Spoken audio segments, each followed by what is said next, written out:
Muito bem, caiu.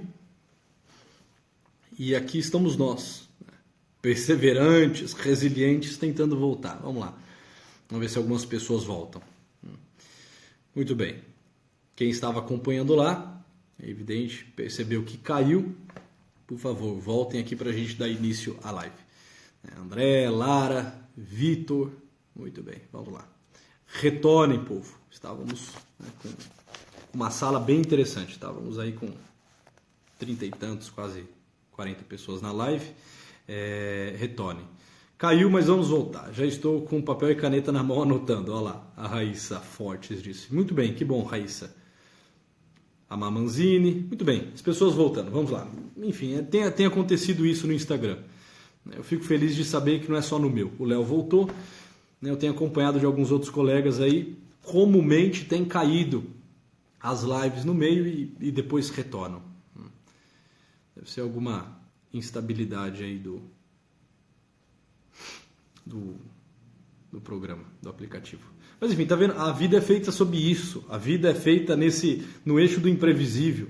Nós começamos a live, mas mal sabemos se vamos terminá-la. Pode ser que caia, pode ser que a internet acabe, pode ser que eu não tenha pago o pacote, né? Pode ser que algum mal me aconteça, pode ser que algum mal lhe aconteça, pode ser que alguém nos chame, pode ser que algum filho chore, né? Alguma coisa pode acontecer, entende? Pode ser que tenhamos que partir sem concluir. Enfim, a vida é feita sobre isso. Isso não faz com que nós não tenhamos a responsabilidade de estarmos aqui, de entrarmos no horário que combinamos, de preparar o tema, de termos anotações em mãos, mas assim, o que nos garante que isso será levado a fim e a cabo? Nada. O que nos garante em absoluto? Nada. Então, é exatamente isso que se passa. Muito bem, Leonora, olha lá, o pessoal voltando.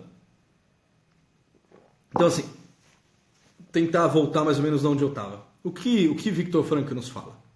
Olha, pode-se privar um prisioneiro num campo de concentração do seu direito de ir e vir, de estar lá ou não, porque quanto a isso ele não tem mais liberdade.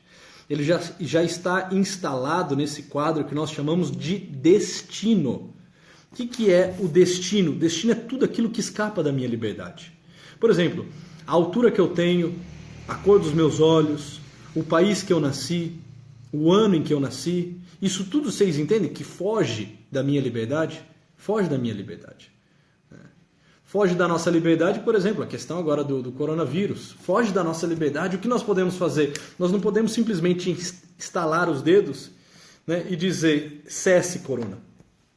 Finde, acabe. Nós não podemos, nós não temos a mínima liberdade para fazer isso. Nós não podemos sequer falar, olha, aqui não. Porque assim, qual que é a garantia que eu tenho? Entende? Então assim, o que é o destino? O que é o destino?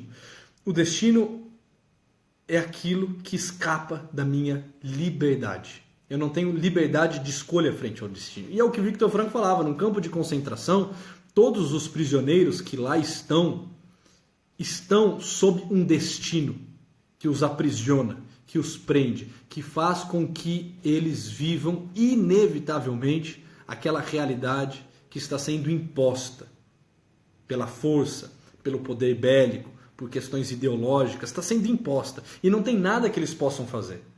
Como nesse momento nós não temos nada a fazer, senão nos retirarmos das multidões, cuidarmos da nossa saúde, né? Assumirmos que estamos diante de uma pandemia, assim, quer acreditamos ou não, independente da leitura que façamos, eu tenho a minha leitura acerca disso tudo e talvez nem todos concordem, né, de onde surgiu e os motivos pelos quais se alastra um vírus desse. Eu tenho algumas questões aí que me fazem muito sentido. Inclusive fiquei muito feliz ao ver hoje o Ítalo Marcilli se posicionando de um modo que assim a mim faz todo sentido. Eu vinha, né, dizendo com algumas pessoas mais próximas exatamente essa realidade, mas enfim, apesar dos pesares, independente do que tenha acontecido, independente do porquê esse vírus chegou, fato é, ele se alastrou e agora nós estamos vivendo um tempo em que nós precisamos ser prudentes. E esse é o ponto. E Viktor Frankl falava assim, olha, podemos ser privados de tudo, só não podem nos privar, só não podem tirar de nós a última das liberdades humanas, que é a liberdade, e ele diz aqui, de tomarmos uma atitude alternativa frente às condições impostas. É só isso, num momento como esse, e em boa parte das situações inevitáveis da vida, que nos resta tomarmos de fato uma atitude. Que nós estamos vivendo esse tempo, estamos sob essa realidade, é fato, é destino. Nós não podemos mudar. Como eu dizia no início, nós não podemos querer ser onipotentes nem ter um controle excessivo sobre nada, porque nós não o temos. Nós temos, isso sim, nós temos a nossa atitude frente às situações impostas. Nós temos a capacidade de nos posicionarmos diante de um cenário como esse. E quais são as atitudes que nós podemos ter? Por exemplo, uma primeira atitude que todos nós podemos ter, que está dentro desta nossa liberdade, que é uma liberdade ainda não muito responsável, mas é uma atitude que nós podemos ter, é a atitude da vítima.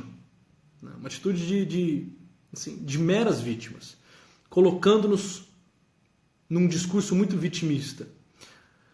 Ai de mim, pobre de mim, coitado de mim, bem comigo, bem agora. Poxa, acabei de montar a minha empresa, né, e me vem uma crise dessas, né, uma pandemia que inevitavelmente vai ser acompanhada de uma crise, né, financeira. Bem agora, né, que eu estava com a festa marcada. Por exemplo, eu estou com um irmão aí com um casamento marcado. Né? Na verdade, esses próximos meses eu tenho 3 amigos que estão com casamentos marcados. Imagina, esperaram uma vida toda, viram festa, viram flor, viram fotógrafo, já entregaram os convites, já separaram casa. E aí, uma situação como essa, qual é a garantia que tem que algo vai acontecer? Talvez a cerimônia particular, individual, né, pais, padrinhos, casal e padre aconteça de forma bem tranquila, mas de repente o sonho de uma festa vai por terra. O sonho de uma viagem para a Europa vai por terra. Aquele relato que eu dizia a vocês de uma amiga minha que havia ganhado, né, uma viagem com tudo pago para Dubai, vai por terra. É a primeira atitude que nós podemos ter, atitude de vítima. Assim, olha lá, a doutora Ellen entrou aí, até já sabe de que eu estou falando. Então, assim, a primeira das atitudes que nós podemos ter, salve, grande Pacheco, é a atitude de vítima. Poxa, mas bem agora, porra, mas bem comigo, justo eu que sou tão eu, bem nesse ano de 2020 que eu estava cheio de ideias. Sim, Léo, acredito. Bem agora, né, bem comigo, né, puxa, bem aqui em casa, bem na minha cidade, bem no meu estado, né, aquela atitude que nos apequena, de vítima. Aquela atitude assim, mesquinha, medíocre, de alguém que diante de um destino assume uma atitude, mas uma atitude degradante moralmente. Porque não nos dá elementos suficientes de superação. Muito pelo contrário, nos dá atitude assim, e práticas de um covarde, de alguém que se apequena, de alguém que se esconde, de alguém que se enterra, de alguém que, né, não tem a capacidade de olhar e ver as incontáveis possibilidades que surgem mesmo num cenário trágico e nefasto como esse. É isso aí, a doutora Ellen falou, agora é guerra. É isso aí, agora é guerra, exatamente. Agora é guerra. Essa é a atitude que nós temos que ter. Vamos chegar nela. Ellen. Muito bem. Então, assim, essa é a primeira. A segunda atitude é a atitude do desespero. Né? Ó céus, ó terra, né? Que cena apocalíptica, é o fim dos tempos, né? É a praga descrita, né, lá em Apocalipse, né? É o fim dos tempos como foi anunciado nas Sagradas Escrituras. Eu não estou dizendo que no meio disso tudo a gente não possa fazer uma leitura religiosa, né, uma leitura mística, né? Quem quiser fazer, que o faça. Né? Faz até algum sentido que tenhamos esse olhar. Algum sentido não, faz sentido que tenhamos também esse olhar do sobrenatural. Mas, assim, esse olhar de desespero que faz com que nós não só nos encurralemos, nos abaixemos, nos acovardemos, mas também, assim, que faz com que nós não consigamos ter mais uma visão clara, uma visão que nos projeta para fora e que faz com que consigamos pensar em alternativas outras. Então, assim, aquele olhar de desespero que Viktor Frankl falava, que no campo de concentração era o ato de lançar-se ao fio. Alguns prisioneiros chegavam nos campos de concentração e o que eles faziam? Eles se jogavam ao fio. Passado algumas semanas, passado alguns poucos dias ou mesmo alguns meses, alguns prisioneiros profundamente desesperados com aquele destino que estava sendo vivido, o que eles faziam? Corriam até os fios de alta tensão que circuncidavam o campo de concentração, que estavam no entorno do campo de concentração, metiam lá as duas mãos e se eletrocutavam, e se suicidavam, e morriam. Né? E Viktor Frankl fala que numa das primeiras noites num campo de concentração, percebendo a cena terrível que estava ante os seus olhos, e já imaginando a tudo aquilo que ele seria submetido, ele diz que ele coloca uma mão sob a outra mão, uma mão encostada e apertando a outra mão sobre o seu peito, e naquele momento ele faz um profundo tratado consigo mesmo. Como se ele pudesse olhar para ele mesmo. É exatamente, Pacheco, é isso aí, essa será a nossa Auschwitz. Né? Homens mesquinhos e pequenos como nós, né, tem questões assim bem menores e mesquinhas como essa. Né? Porque os grandes homens conseguiram se submeter a situações muito mais trágicas sem se apequenar, sem se acovardar, sem necessariamente se desesperar, coisa que no nosso meio já está acontecendo aos montes. Mas é esse o momento, esse é o nosso campo de concentração, esse é o nosso Auschwitz. E ele botou uma mão sobre a outra, apertou e como que olhando para os seus olhos, num profundo solilóquio, num diálogo de Viktor Frankl com Viktor Frankl, ele disse o seguinte: não iremos ao fio. Custe o que custar, soframos o que for, doa o quanto doer, não me lançarei ao fio. Ou seja, não cairei no desespero. Independente do que eu veja, independente da barbaridade que se me apresente, independente do esforço, independente da labuta, independente do sacrifício que eu tenha que ter, desespero. Desespero não. Se jogar ao fio, não. Tirar a própria vida, não. E acontecia aos montes no campo de concentração.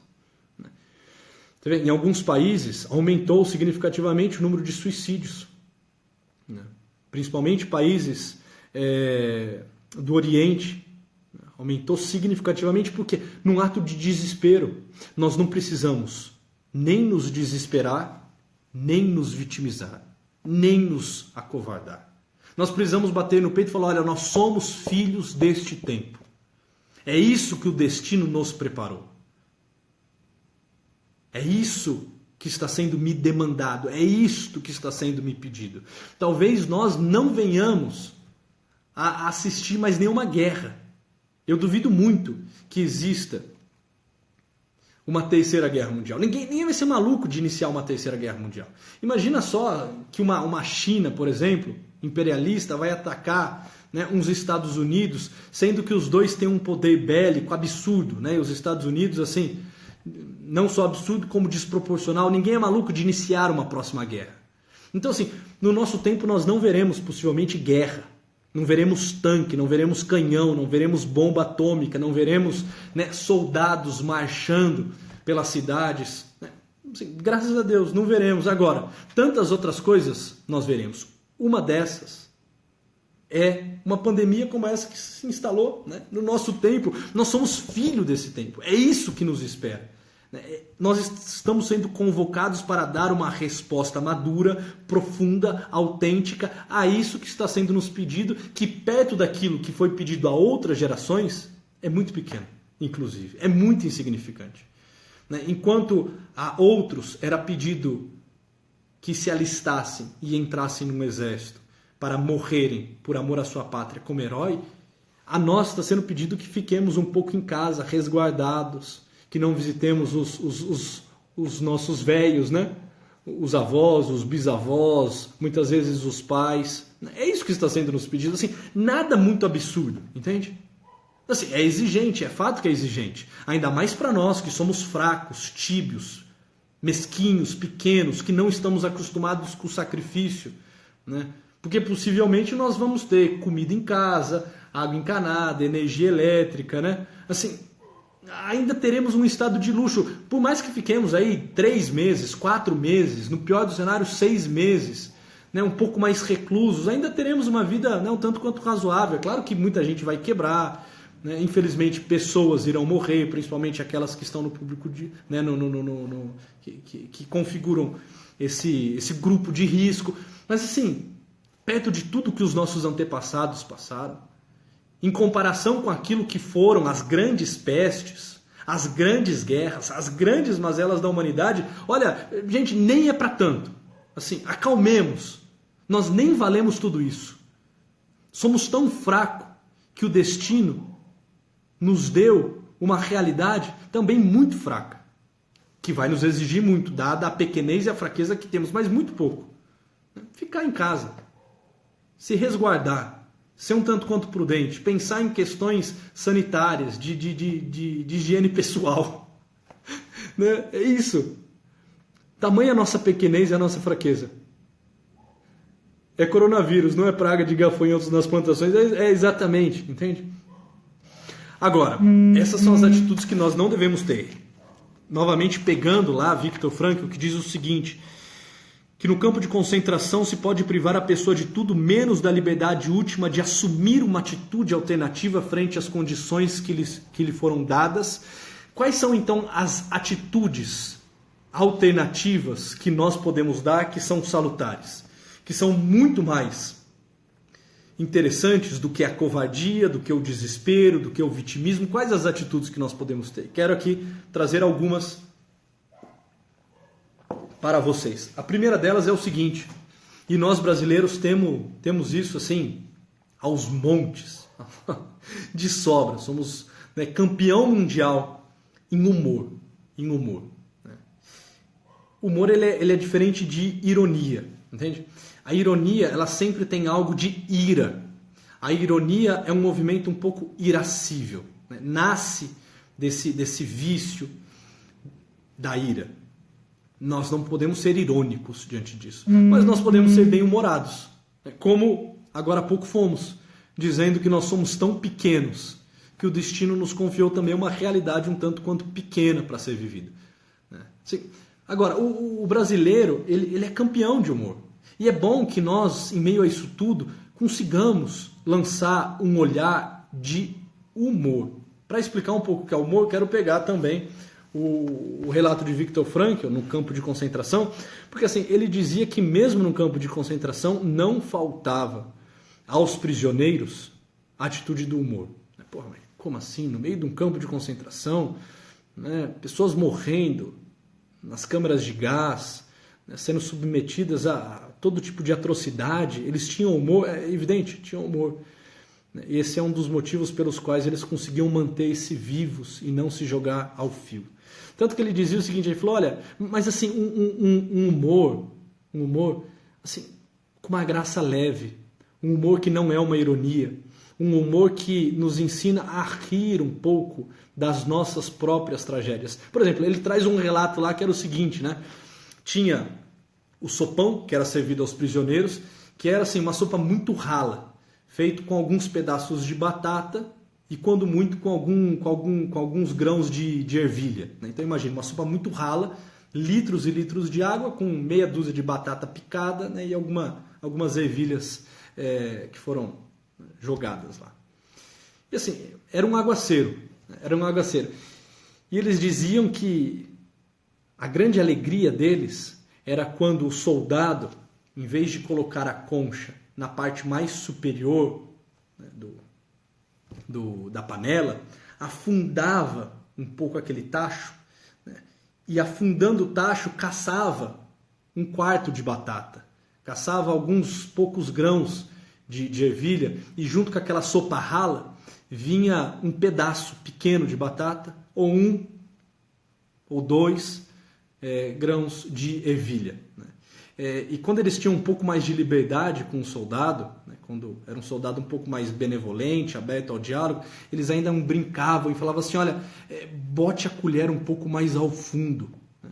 E aí ele disse que no campo de concentração eles brincavam da seguinte forma, né? Uma vez isso virou piada e todos riram lá durante a noite, em que uma pessoa falou assim, poxa, eu vou me lembrar. eu vou me lembrar desses anos aqui no campo de concentração, quando eu estiver num jantar lá na alta sociedade, quando eu estiver sendo convidado por um banquete, né, e me servirem uma sopa. O problema é que eu acho que sem querer eu vou deixar escapar o seguinte comentário quando estiverem me servindo a sopa. Por favor, bote a colher um pouco mais ao fundo para ver se caça alguma batata. E aí, pá! Todos riram assim, puxa, que, sabe? Por quê? Porque o humor precisa estar presente, né? O humor precisa, né, se fazer. Ou então eles diziam, né, que ele dizia a um cirurgião, né, que quando ele estiver fazendo uma cirurgia, né, ele vai escutar como escutava dos soldados, vamos logo, se apresse, né? E aí todos riam assim, puxa, né? Por mais ridículo que possa ser, o humor nos blinda. O humor assim, nos instala de novo na realidade, porque nos tira daquela rigidez, daquela busca excessiva pelo controle. O humor nos lembra que nós não somos onipotentes. E exatamente por isso nós podemos rir das nossas mazelas, da nossa pequenez, da nossa desgraça, né? Então, assim, botar um pouco de humor nisso tudo. Segundo ponto, não esquecemos da arte. E eu vou falar o porquê da arte, né? Pegando também aqui Viktor Frankl. Estou usando basicamente o livro Em Busca de Sentido para a gente fazer essa reflexão. Tá? Ele diz o seguinte, olha, ele conta de 2 relatos muito interessantes. Um deles, em que ele estava sentado, com os pés descalços, pisando no gelo, né, num dia frio, e próximo aos seus pés haviam corpos de pessoas que haviam sido mortas. Né? Corpos, né, aos montes, né, no campo de concentração.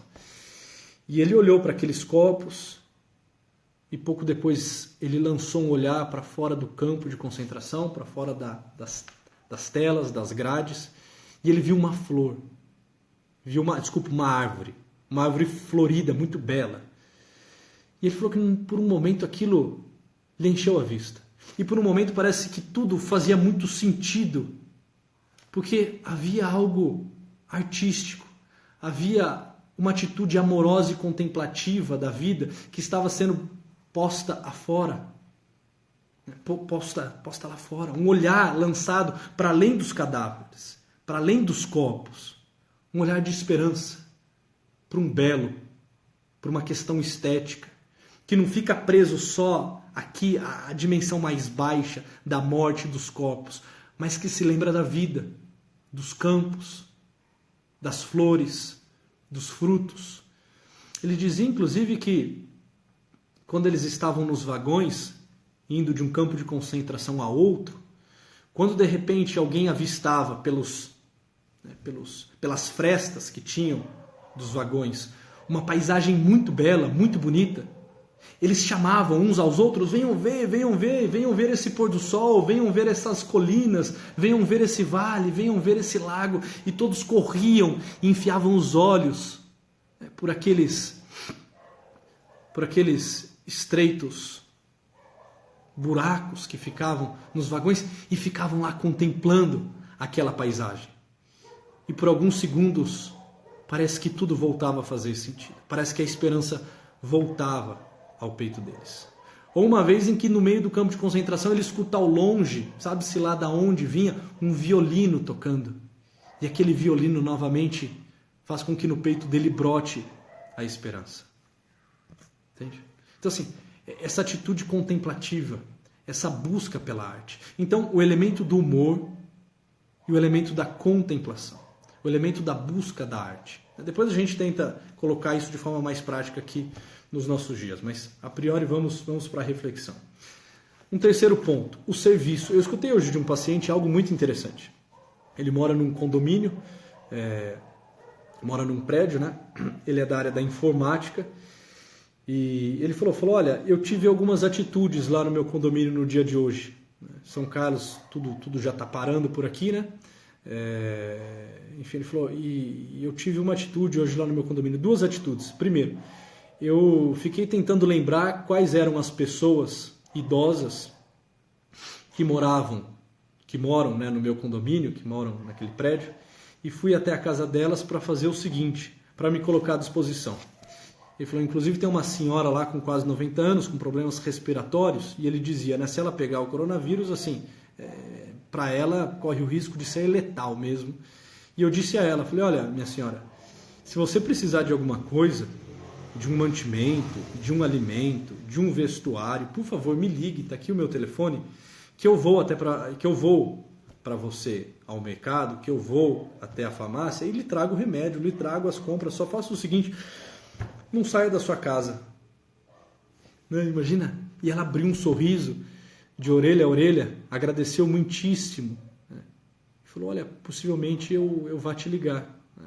Então assim, pensou nas pessoas que ele poderia ajudar, colocando-se à disposição. E uma segunda situação, ele falou, olha, eu coloquei também no elevador lá o meu número, dizendo para as pessoas que eu quero criar um grupo lá no WhatsApp, quem quiser me manda uma mensagem que depois eu adiciono, porque se essas pessoas no tempo em que ficarem em casa, sabe-se lá quanto tempo vai ser isso, quiserem conversar, quiserem falar de alguma realidade pessoal que estão vivendo, de repente moram sozinhos, enfim, né, coloco-me à disposição. Olha assim, coisas banais, mas assim, uma atitude de serviço, pensar naqueles que precisam nesse momento serem assistidos, serem cuidados. Exatamente, colocaram aí, atitude, é isso aí, atitude. Uma atitude alternativa frente às condições dadas. A atitude de alguém que não se acovarda, que não se vitimiza, que não se desespera, mas que entende que em meio a isso tudo a vida também lhe convoca a servir, a amar. Ninguém está pedindo que façamos quarentenas de serviço, de amor, de gestos de carinho, de benevolência. Nós podemos e devemos exercitar todas essas questões. Colocar-se à disposição, servir as pessoas. Aproveitarmos esse momento para estarmos realmente em família.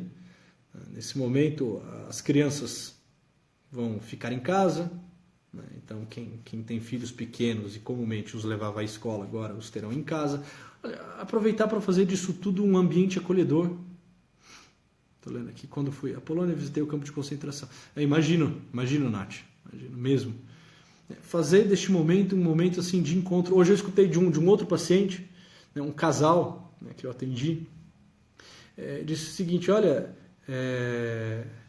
pela primeira vez na vida, esse casal disse, né, pela primeira vez na vida, e os filhos já são marmanjos, né? Tem aí os seus 18, 19 anos.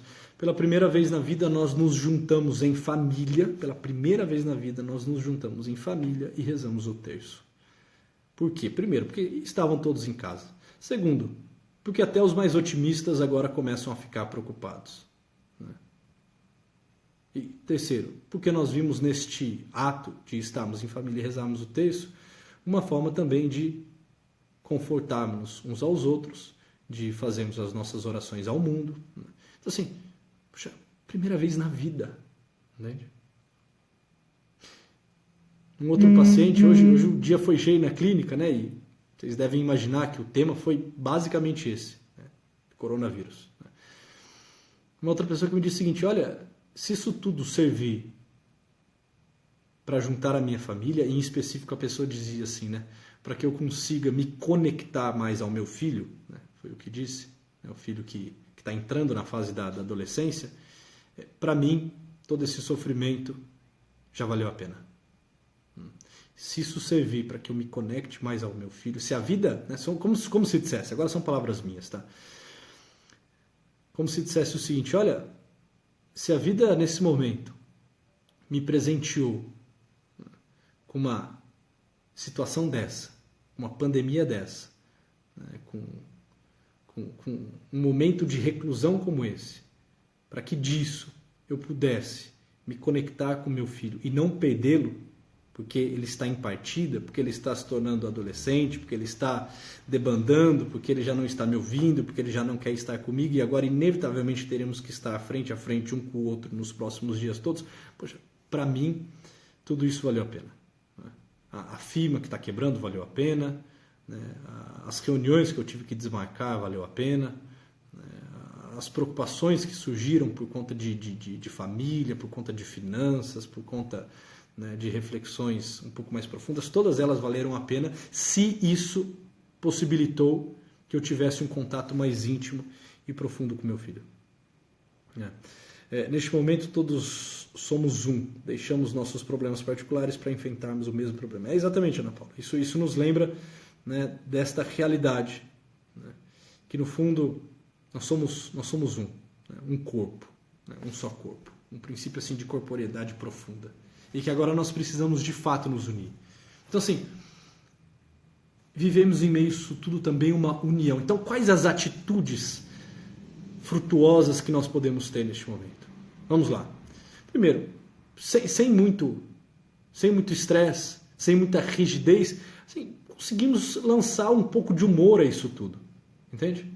Assim, um humor que não seja ironia, um humor que não fique simplesmente assim, apresentando as desgraças e rindo, né, dos problemas dos outros, das tragédias dos outros, mas que acima de tudo consiga rir da sua própria tragédia. Poxa, assim, bem agora que as coisas pareciam que iam caminhar na minha vida, bem agora que eu estava, né, encontrando aí o meu crush, bem agora que eu estava, né, de casamento marcado, bem agora, né, que eu havia passado num concurso. Eu conheço uma pessoa que havia acabado de ser chamada para assumir um alto cargo de uma empresa do ramo de aviação, assim, altíssima, né? Assim, era tudo que ele queria. Fez todo o processo seletivo, passou, ia ser efetivado, possivelmente começaria o mês que vem. Ligaram para ele, olha, tá tudo parado, né? Um outro caso, que também é paciente meu, que estava com tudo pronto para entrar no processo seletivo de uma companhia aérea, tudo pronto, né? E quem conhece de aviação civil sabe o quanto isso é pesado, né? O certificado de inglês, multi, FR, né, as horas de jato, né, de simulador, um negócio caríssimo, caríssimo. A pessoa se preparou, né, há 10 anos, tem se preparado para isso, pagado, com suor do rosto, os cursos e tudo mais. Estava lá prestes a iniciar um processo seletivo numa empresa, uma companhia aérea. Assim, não tem mais concurso. Agora não tem. E quando vai ter? Não sei. Possivelmente, né, entremos em crise e só Deus sabe o que vai ser, né, daqui a um tempo. Não sei se a gente vai fechar as portas, se a gente vai quebrar, se a gente vai voltar a contratar. Agora não tem mais garantia de nada. Porra, mas eu me preparei, mas o que eu posso fazer? Né? A sua preparação não dá garantia de nada nesse mundo. Né? Só dá garantia de que se a oportunidade aparecer, você vai estar, né, com o seu checklist aí em dia para conseguir ser um concorrente apto. Mas assim, entende? Então assim, lançar um certo humor no meio disso tudo, que faça com que, acima de tudo, eu consiga rir de mim mesmo, daquilo que eu vou perder, das questões um pouco mais pesadas que me serão impostas. Segundo arte, assim, escutemos boa música.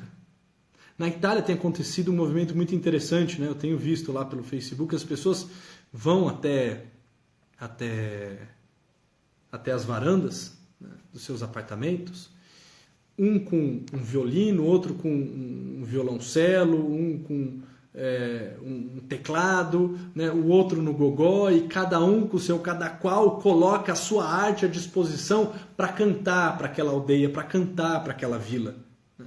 Imagina o quanto isso é reconfortante. Então, num momento como esse, buscarmos boa literatura, buscarmos bons filmes, buscarmos ouvir boas músicas, não fiquemos nos entupindo de qualquer besteira. Né? Exatamente, humor sem ser irônico. Perfeito. Barbosa Kailan. É isso aí, né? Porque o irônico entra um pouco do movimento da ira. Entende? Puxa, assim, literatura. Deixa eu ver, quais são os clássicos que eu sempre quis ler e não pude? Pois bem, agora é uma boa hora para ler os clássicos, para ter bons livros em mãos. Né? Pegue aí 1, 2 livros e comece a ler, né, antes de acabá-lo. Tudo voltar à normalidade, ótimo, que bom, né, que tudo volte à normalidade o quanto antes. Se não, devore esses livros, tenha acesso à arte, à alta cultura. Segundo, coloque-se a serviço, pense o que você pode fazer sem ser leviano, sem ser superficial, sem ser imprudente. Quem você pode ajudar, quem você pode aleitar, quais os seus que você pode de fato cuidar. E por último, essa atitude sempre da contemplação. Pode nos dar dicas de literaturas que você recomenda? Olha, eu não sei, depende da área de cada um, né? Mas assim, alguns livros, né, clássicos, podemos ler, sei lá, desde de filosofia clássica, né? Livros de Aristóteles, Platão, né? Até, né, livros de autores como Viktor Frankl. Está aqui, ó, uma indicação, Em Busca de Sentido, Viktor Frankl. Tem um outro livro fantástico que chama A Bailarina de Auschwitz, um livro muito bom também. Um livro que eu sempre indico, eu acho que ninguém pode morrer sem antes lê-lo, é o livro Confissões de Santo Agostinho. Enfim, exatamente, momentos propícios para a elevação própria. Perfeito, perfeito, Lúcio. Então, assim, a arte, o serviço e a contemplação. Lançarmos um olhar contemplativo para o mundo. Sabemos que mesmo em meio a isso tudo, há uma bondade presente neste universo. Que, de alguma forma, desses profundos males se tiram também grandes bens. Como se parafraseássemos as Sagradas Escrituras e disséssemos, olha, onde abunda o pecado, superabunda a graça. Como Santo Agostinho dizia, né? Olha, eu não sei porque Deus permite algum mal, mas se Ele o permite é porque desse mal Ele pode tirar um bem ainda maior. E saber que de alguma forma nós estamos nesse tempo. Estamos sendo convocados para dar o melhor de nós mesmos. Isso tudo, assim, no fundo, só revela quem nós somos. Aqueles que querem uma busca de controle, aqueles que querem, de fato, viver uma atitude de onipotência, aqueles que são arrogantes e soberbos numa situação como essa, caem por terra, se frustram miseravelmente, se torturam e adoecem. Outros que já têm esse desejo, que já estão iniciados nessa prática do amor, do serviço, da autotranscendência, com isso tudo só cresce. A crise revela quem somos. A crise revela quem somos. É hora de nós deixarmos vir para fora o melhor de nós mesmos. Aproveitarmos esses momentos para uma boa oração, para momentos em família, para leituras profundas, certos de que, mesmo que estejamos vivendo sob essa circunstância e nesse destino, a nossa atitude alternativa é tudo que nos resta. Então, olhemos para isso tudo com um olhar de profunda esperança e de profundo otimismo, tiremos disso o melhor de nós mesmos, que todos possamos crescer em meio a essas dificuldades, e da minha parte, estarei por aqui no Instagram, batendo papo com vocês, fazendo lives, continuo fazendo os atendimentos agora e cada vez mais à distância com os pacientes, né? E mandem as suas perguntas, deem sugestões de lives, enfim, vai ser muito bom mesmo esse tempo aqui com vocês, vai ser um tempo de crescimento, vai ser um tempo de profundo crescimento e de maturidade. Sou eu quem agradeço, Raíssa, né? Mesmo. Senhores e senhoras, uma boa noite, tenham um bom descanso, sejamos prudentes, sem cairmos no desespero, sem também nos tornarmos superficiais demais, sabendo que esse nosso tempo pede-nos uma atitude madura para que possamos, de fato, e uma vez por todas, amadurecermos. Nós somos uma geração muito mimada. Geração soft, mal acostumada. Que bom ver a vida às vezes chacoalhando um pouco e nos lembrando da nossa têmpora e nos convidando a darmos o melhor de nós mesmos. Uma boa noite, um bom descanso e até muito breve.